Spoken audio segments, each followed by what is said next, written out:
I am the Tofu Golem. Please enjoy the video. You start by securing your data and power.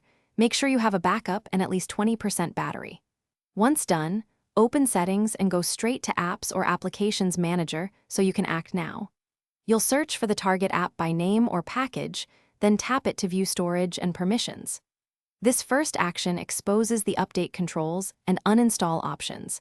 Make sure to note whether the app is a system app versus a user-installed app before proceeding. You now remove the update. Tap the three-dot menu at the top of the app page and choose Uninstall Updates when available.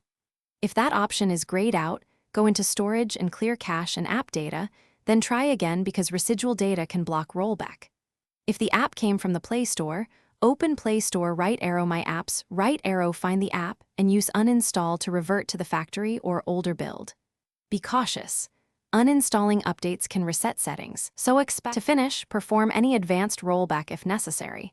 For system apps, you might use ADB with the command a db shell pm uninstall kuser0 package. Name to remove updates without rooting. Then, if you must reinstall, obtain the official APK from a trusted source and sideload it safely. Make sure USB debugging is enabled. If problems persist, reboot the device, clear the system cache partition, and only as a last resort perform a factory reset.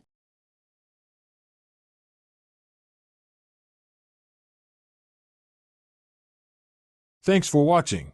Consider subscribing if we helped you today.